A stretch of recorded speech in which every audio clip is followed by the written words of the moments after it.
OK. OK? Et aussi, est-ce que pouvons-nous vous tutoyer dans le Oui, on se tutoie, oui. OK. Merci. Donc, pour la caméra, c'est déjà prêt? Oui, c'est en train OK. de rouler. OK. Pour nous, pour la caméra, pour la vidéo, est-ce que vous pouvez... peux-tu dire un peu à propos de toi, ton nom, où habites-tu, ou... Où est-ce que vous habitiez avant? Oui, oui. OK. OK. Et raconte un peu de ton... Me présenter un petit peu. Oui, une présentation. Ouais. OK. Mon nom est Gabriel Bouchard. Je suis un homme de 57 ans. Je vis à Montréal depuis 1989. Avant, j'habitais au Saguenay-Lac-Saint-Jean. Ah, ça, c'est Et j'ai toujours travaillé depuis 35 ans dans le domaine communautaire, dans le domaine de relations d'aide, surtout, aider les gens, beaucoup. C'était ma mission de vie. Je ne suis pas un homme croyant, mais c'est un homme qui croit à l'humanité.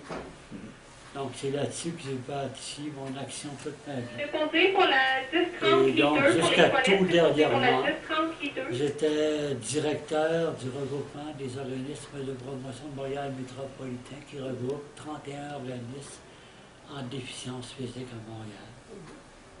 Ça, c'est un peu mon histoire courte. OK. Et est-ce que tu peux raconter-nous un peu de ton incapacité? Mon incapacité? Oui. Bon, disons que j'ai toujours été quelqu'un, chez nous, moi je viens du Saguenay, hein? Mhm.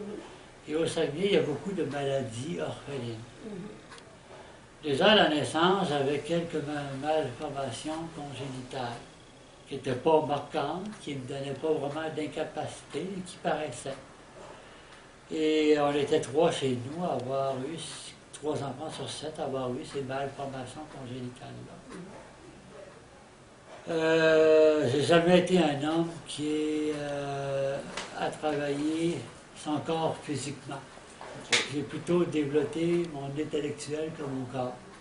J'ai misé là-dessus, j'ai vraiment négligé mon corps.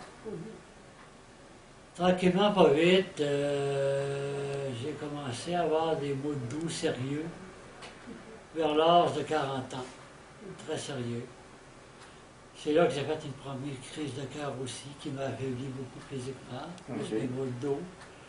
Là, j'ai commencé à perdre de l'autonomie, mais au début, je mettais cette perte d'autonomie-là plus sur le dos, le fait que, un, j'avais une sténose spinale, et deux, je devais vivre une crise de cœur qui avait affaibli mon cœur. Vous savez, on se ressemble beaucoup. Moi j'ai une sténose spinale aussi. Oui. Ça fait que j'avais mis ça sur le dos parce que je ne marchais plus beaucoup. Je ne restais plus beaucoup debout. OK.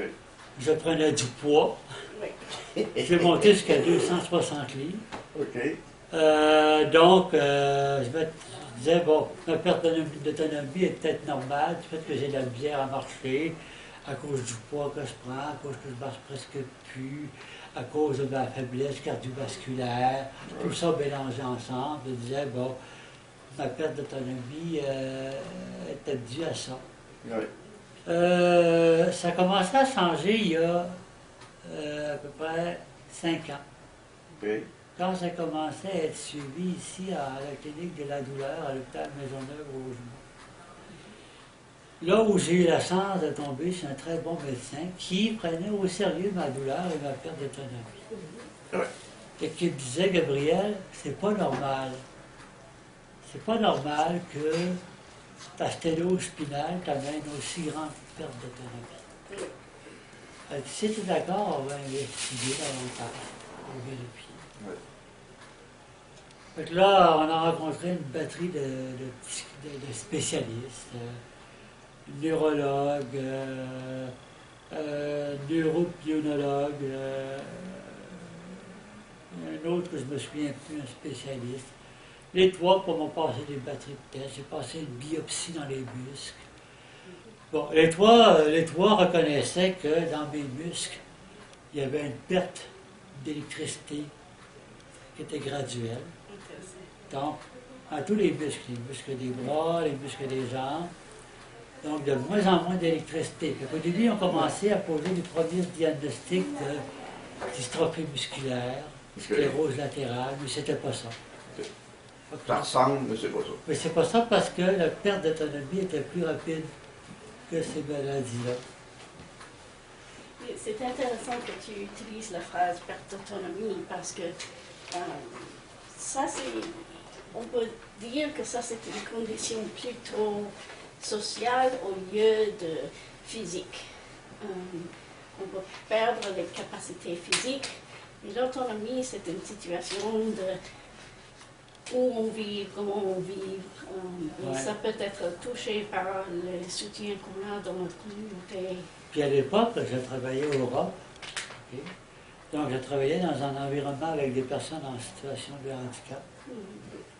Et je peux dire que quand j'ai été diagnostiqué officiellement il y a 3 ans, alors, on m'a donné le titre de personne handicapée.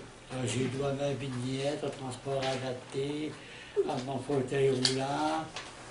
J'étais full pin reconnu personne handicapée. Je peux vous dire que l'acceptation a été très rapide. OK?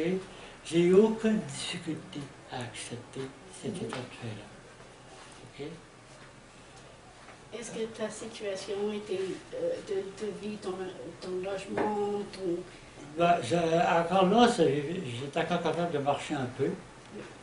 Je vivais dans un 2e étage, j'avais une voiture. Mon fauteuil roulant, c'était ce qui est le dernier cri, là, très léger, en fibre de carbone. Donc j'étais capable de le mettre dans le cadre de ma voiture. Je le laissais dans le cadre de ma voiture parce que dans mon appartement, j'en avais pas besoin.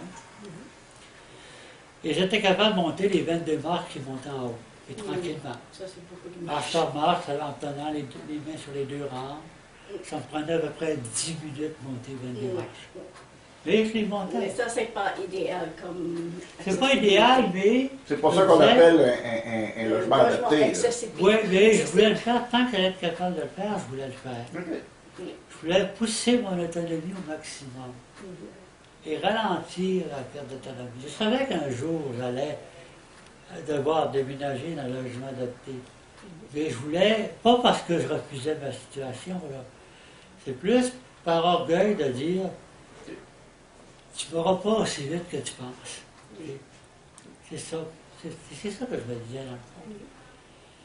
Et là où est-ce que ça commençait à être plus difficile, c'était l'été passé.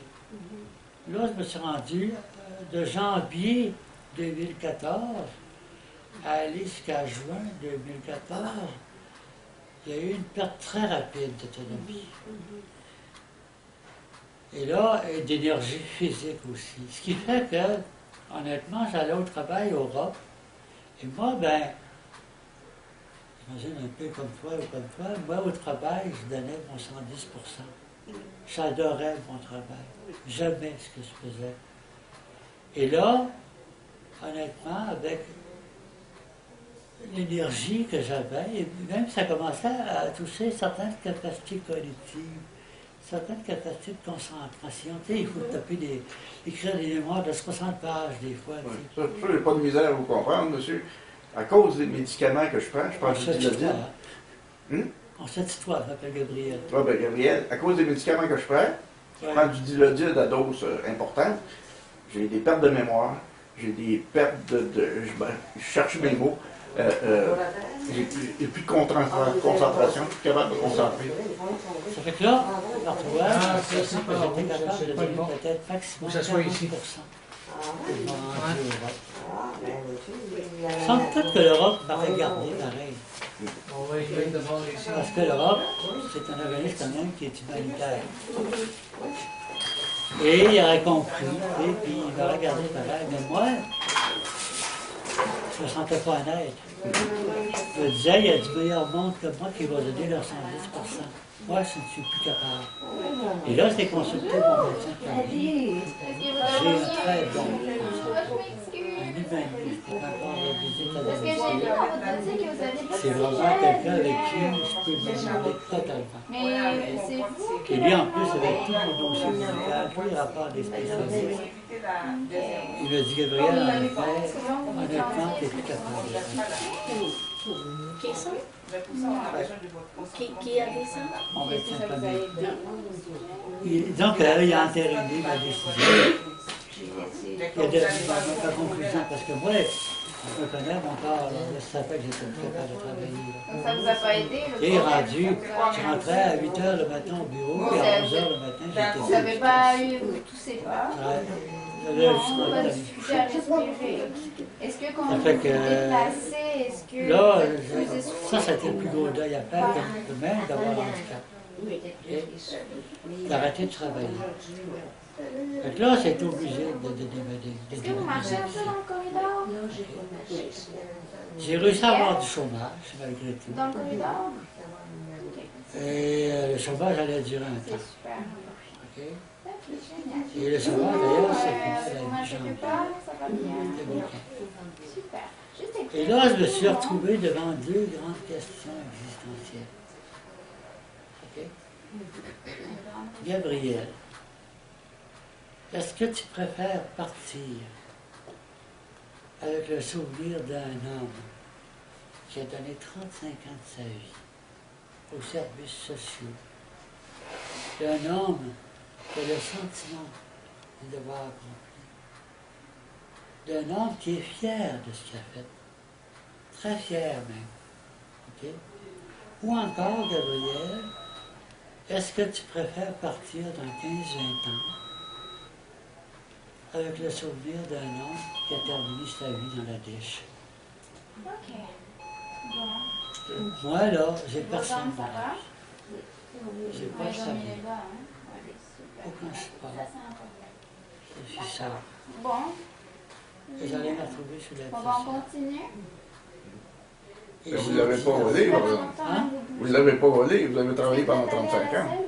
Mais j'aurais pas, je voulais pas me retrouver sur la société dans la pauvreté extrême et dans la dèche.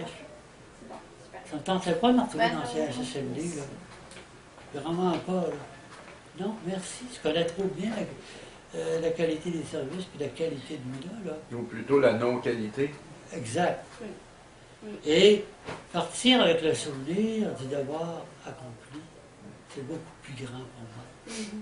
OK? OK. Donc, je me suis dit, la réponse était très facile pour moi. Gabriel, tu vas partir avec un bon souvenir de ce que tu as fait. OK. Si les services étaient très bons, ou même bons, on va dire, OK? Et puis que vous aviez du support, et tout va bien, est-ce que vous auriez pris la même décision? Moi, si j'avais eu des très bons services, un revenu convenable, l'aide sociale, c'est pas un revenu convenable. C'est un revenu convenable, pas pour me payer une bouteille de scotch, là. C'est pour être capable de temps en temps d'aller manger au restaurant avec des amis. Tu comprends? Être capable de descendre une fois par année au Saguenay. Être capable de faire cette petite affaire-là que tout le monde de la vie est capable de faire. Non. Mais j'aurais pas pu faire ça. Tu sais, j'aurais été complètement dépendant des autres et je serais devenu, comme je me connais, Mais une mauvaise personne. si, comme en service adéquat ou service acceptable, si tu aurais eu la possibilité d'embaucher et gérer tes propres aides préposées. Avec le salaire qu'ils offrent, je sais qu'en quoi Non, non, je service. dis, on parle de si les services étaient suffisants, si tu avais un revenu suffisant, si tu avais le paye suffisant pour embaucher et gérer les préposés. Parce que tu sais, quand ils payent les préposés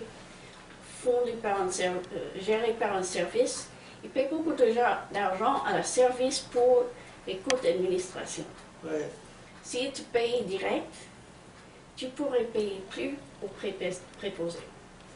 Avec la même somme d'argent Avec qui vient du gouvernement. les frais d'administration qu'utilisent les les organismes qui embauchent et forment les préposés.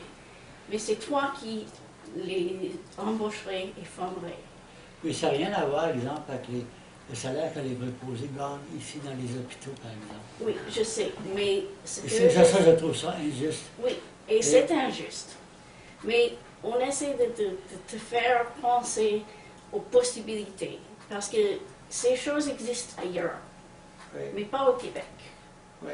Et c'est pourquoi, c'est pour cette raison qu'on essaie de te faire penser aux autres possibilités et de poser la question Oui. que Christian a posée. Dans le cadre de l'autonomie, à titre d'exemple, le gouvernement, quand il donne un service dans une maison Ouais. aux personnes âgées, un CHSLD, etc., ça coûte environ 800 $ par semaine Ouais. à gérer ça.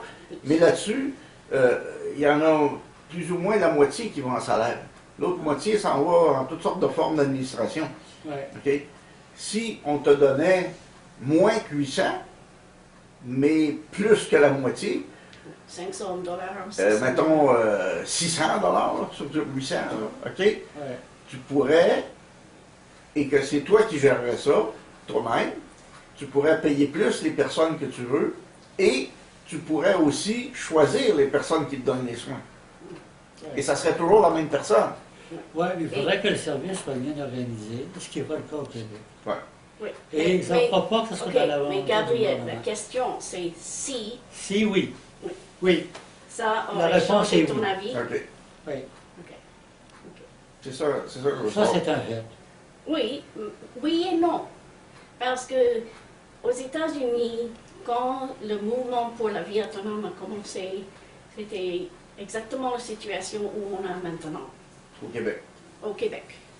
Mais les gens qui avaient des incapacités, ce qu'ils ont fait pour commencer, c'est qu'ils ont mis ensemble tout leur argent qu'ils avaient et ils ont embauché quelqu'un.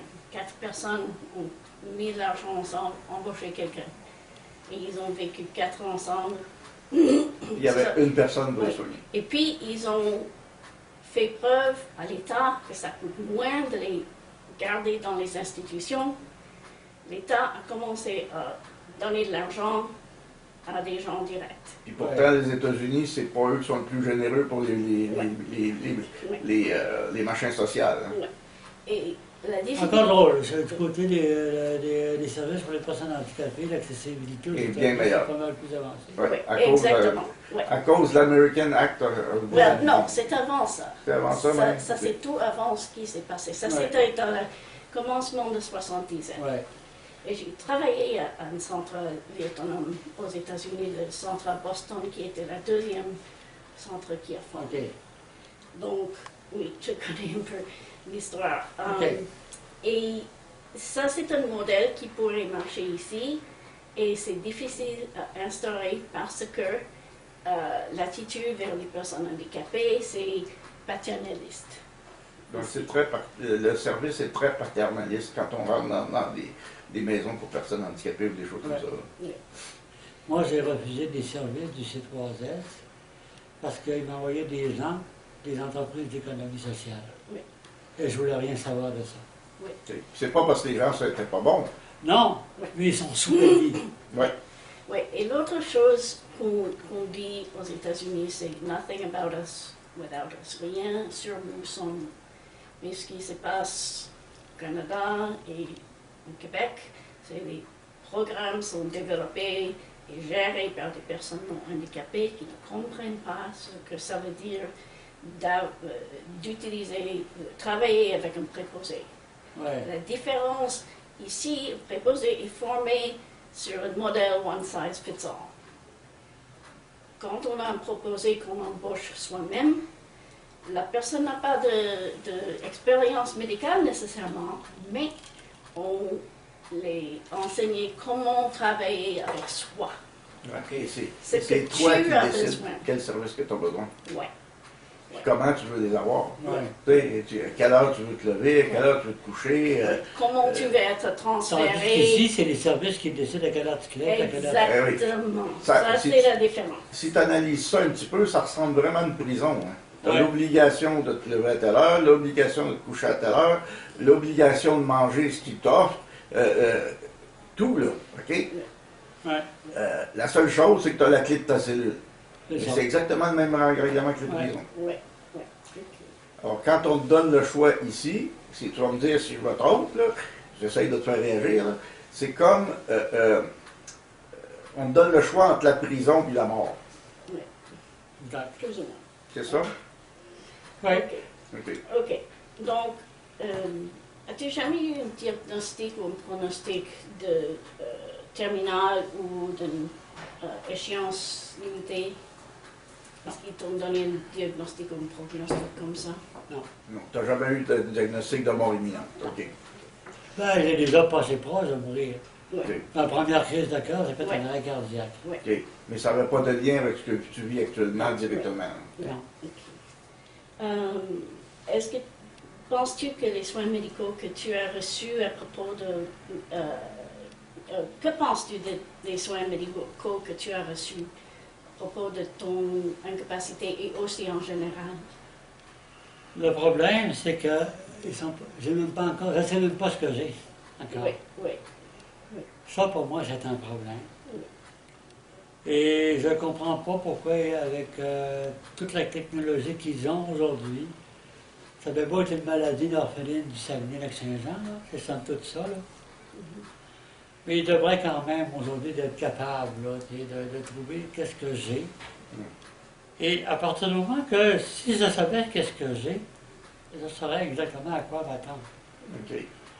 Est-ce que ma perte d'autonomie va continuer à s'accélérer? Est-ce qu'elle va s'arrêter éventuellement? Est-ce qu'il y a la moyen de la freiner? Ça, eux-mêmes n'ont pas la Ah. réponse. Parce que tu ne sais pas quelle maladie tu as, tu ne sais même pas si Ouais. tu es tout seul ou s'il y en a 10 ou s'il y en a 40 qui ont la même maladie. Exact. Et le fait que Québec donne des services basés sur le diagnostic, au lieu de juste prendre la personne individu et donner le service, ça c'est aussi une faute. Un Ouais. problème. Oui.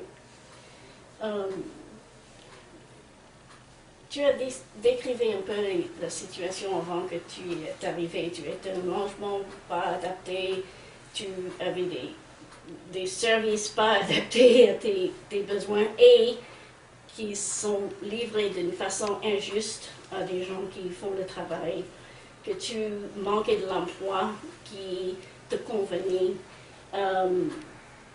et tu avais des difficultés avec la vie relationnelle. Est-ce que tu penses qu'il y aurait des changements qui auraient pu améliorer ça?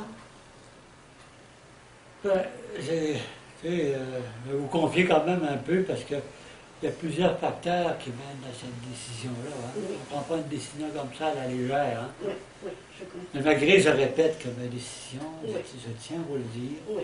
elle est très réfléchie. Mhm, Je me sens très zen par rapport à ça et je suis même heureux, mhm. OK, d'aller jusqu'au bout. Mais reste qu'un des facteurs qui a quand même influencé beaucoup ma décision, c'est que depuis mon enfance, j'ai toujours eu un mal de vivre. Mhm, OK, donc, j'ai toujours été quelqu'un de faible, mhm, moralement, mhm, donc de fragile. mhm. Et ce qui m'a tenu en vie, c'est de pouvoir aider les autres. Mhm. Parce que là, c'est là que je me suis rendu compte que ça m'a donné beaucoup d'estime de soi. Ça m'a permis de me rendre compte que j'avais de grandes capacités. Hein? Et je me suis réalisé énormément là-dedans. Et j'ai été très heureux Mhm. dans tous les travaux que j'ai faits. Et je me considère même privilégié d'avoir fait le parcours. Mhm. Mais c'est parce que tout ça, c'est des faits très contrastants. Hein? Oui, oui. Ce qui fait que Ah, on je est comprends, parce que quand je suis le château tombe, Oui.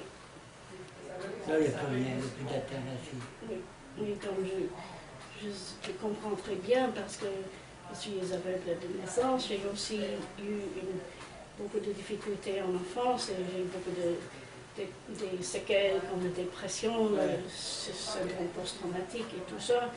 C'est très difficile, mais une partie qui m'aide, c'est que j'ai donné ma vie à ce travail parce que ça m'aide Ouais. en luttant contre les choses, contre l'injustice.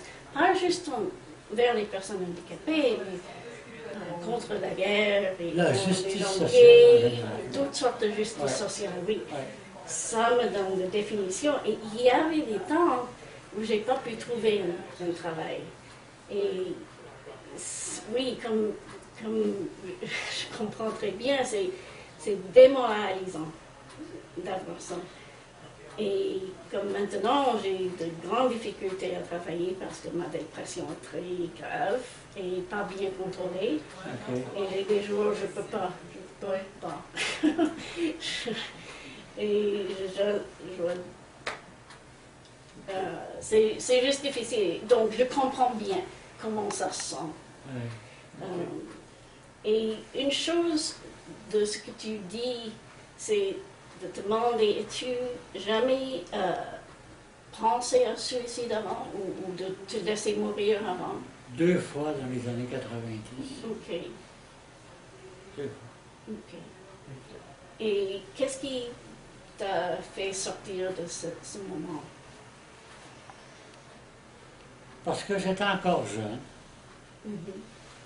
et que j'ai eu la chance les 2 fois de tomber sur un bon psychiatre, un humaniste, Mhm.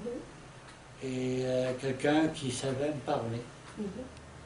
et avec qui j'ai eu des échanges très francs. Mhm. Et que, puis quelques amis qui Mhm. m'avaient convaincu que, comme j'étais encore très jeune dans les années 90, que j'avais encore une bonne énergie, là. J'avais pas ma sténose finale, puis j'avais pas fait des crises de cœur encore. Je faisais peut-être juste un peu dans mon coin, c'est tout, là. Donc j'avais quand même une santé presque normale. Oui. Donc c'est ça qui m'a fait sortir de ma dépression. Et ta douleur, est-ce que c'est bien géré maintenant? C'est bien contrôlé? La sténose spinale, Oui. ici oui, je prends de la morphine, il me donne de la morphine. Ok. C'est bon. Ouais, c'est bien contrôlé. Est-ce qu'il était déjà arrivé qu'un inconnu, un ami ou un membre de la famille t'a dit que tu serais mieux mort? Non, Non? personne. Je crois que tu es la seule personne handicapée qui n'a jamais eu cette Eux qui expérience. sont handicapés Regarde, moi, relativement récents. ça fait 3 ans que je suis Ouais. officiellement une personne Ouais, ok. handicapée. Ouais, puis C'est encore tout récent. Tu peux attendre cette expérience. Tu vas manquer. Est-il déjà arrivé que quelqu'un t'a encouragé à te suicider ou refuser ou terminer le traitement médical? Non. Non, ok.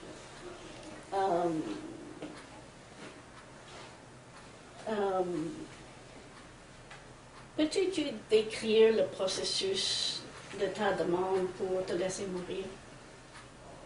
Ça, j'ai créé un sérieux casse-tête à l'hôpital ici. Mhm, J'ai vécu les 15 premiers jeunes de chez moi.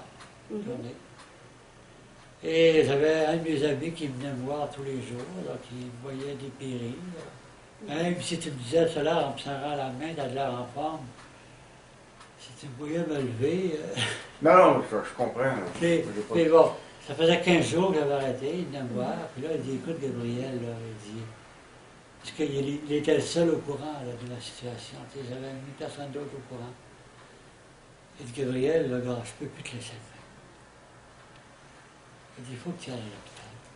mhm. Moi, j'ai dit, gars, je ne veux pas y aller à l'hôpital, parce que là, ils vont me faire rencontrer un psychiatre.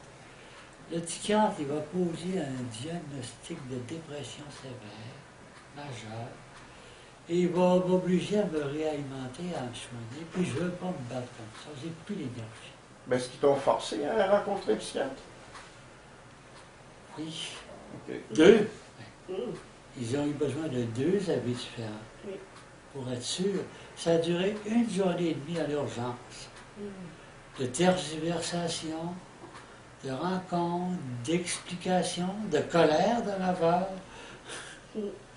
Et après 1 journée et demie, les 2 psychiatres et les 3 médecins que j'avais rencontrés ont tous tombé d'accord et m'ont dit, Monsieur Bouchard, on ne peut rien faire pour vous empêcher de faire votre projet parce que vous êtes parfaitement lucide, vous êtes parfaitement conscient de ce que vous faites et vous connaissez parfaitement les conséquences de votre action. Et là, ils m'ont tout regardé. Qu'est-ce que vous entendez de moi, de nous? Regarde là. D'après quelqu'un, j'ai parcouru à peu près la moitié du chemin que je vais faire. Et j'aimerais mieux mourir dans un endroit sécuritaire. Sans souffrir. Sans souffrir. Et pour moi, l'endroit le plus sécuritaire pour mourir reste un hôpital. Et là, tout ce que je vous demanderais, ce serait des soins de confort et de m'éviter les souffrances dues à mon dos et tout ça. Là, il hésite encore. Là, l'argument qui a tué, c'est vous. C'est quoi l'argument qui a tué? Non, j'aimerais ça l'entendre. J'ai dit, expliquez-moi une logique. Comment qu'une femme qui a tué ses 3 enfants a pu faire sa fin de vie, dans un hôpital, dans une grève de la faim? Pourtant, elle a tué ses 3 enfants. Elle n'avait pas de maladie chronique, de souffrance. Elle n'avait pas à mourir de sa maladie chronique. Et l'hôpital lui a permis de finir ses jours à l'hôpital. Pourtant, cette femme-là, elle a tué ses 3 enfants. Elle est dégueulasse, cette femme-là. Et moi, un homme honnête, qui a consacré 35 ans de sa vie au service de la société, à faire du bien autour de lui, vous me refusez ça? Expliquez-moi la logique. Ça va refermer la boîte. C'est correct. On va vous donner des soins. Ça, on voit très bien que vous êtes parfaitement lucide. Puis en même temps, on voit bien le cheminement de votre idée, qui est très clair. OK? Ton idée, excuse, est très claire. Et avec la question qu'on t'a posée tout à l'heure à propos si les soins étaient adaptés, puis tout était bien, est-ce que tu leur fais la même chose? La réponse a été claire aussi. Ouais. Et je te remercie beaucoup de ce que tu nous dis, parce que c'est directement ce que nous défendons. Alors ton témoignage va nous être précieux. Oui. Ben, je suis content. Et je veux poser quelques autres questions sur ce qu'a fait l'hôpital pour rassurer. Tu as dit que tu as eu 2 réunions avec des psychiatres. 3 réunions avec des médecins différents. OK. As-tu eu ton médecin de famille, médecin général, il a fait un examen physique? Oui. OK. Est-ce que personne ici t'a rendu de l'aide pour améliorer ton indépendance, ton autonomie, t'aider avec des problèmes de revenus, de l'aide à la maison, avoir un logement accessible? Non, parce que ma décision était prise. Moi, j'ai donné mon bleu à l'appartement, ils sont en train de le vider. Ça fait que j'ai fait mon testament hier. Donc, non. Ils savent que c'est mon dernier logement ici. Là. Est-ce que le psychiatre t'a donné des services de prévention du suicide? Non. Est-ce que il t'a donné des conseils pour le deuil et de réadaptation? Non. Est-ce que tu as eu un dépistage ou un traitement pour la dépression? Non. Et est-ce que tu as eu un dépistage pour la prévention de l'abus? Non.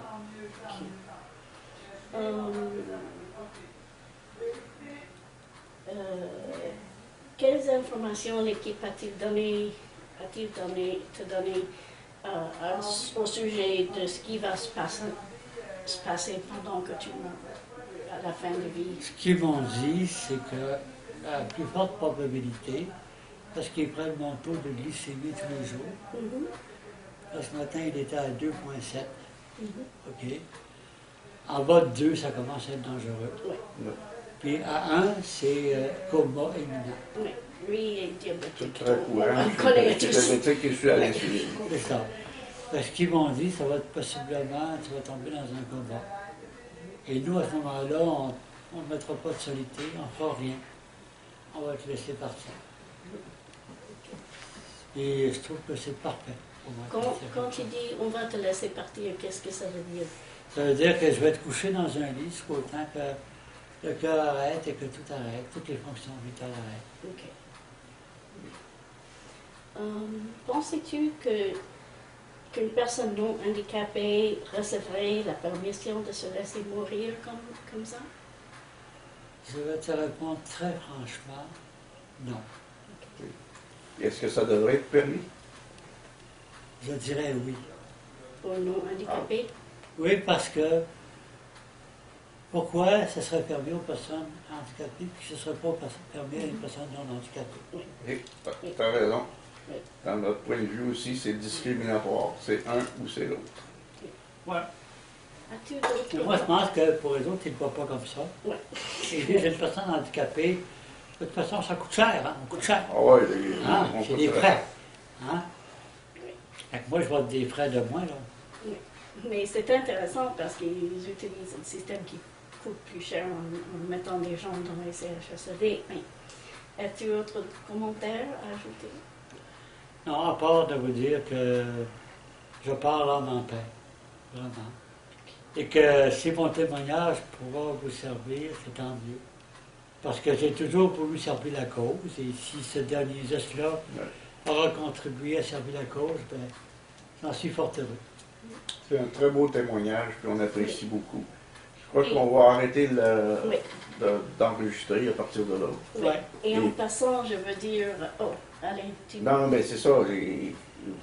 Vas-y. Tu veux que j'arrête l'enregistrement? Oui, oui, OK, j'arrête l'enregistrement. En passant, Deb Canard te dit bonjour.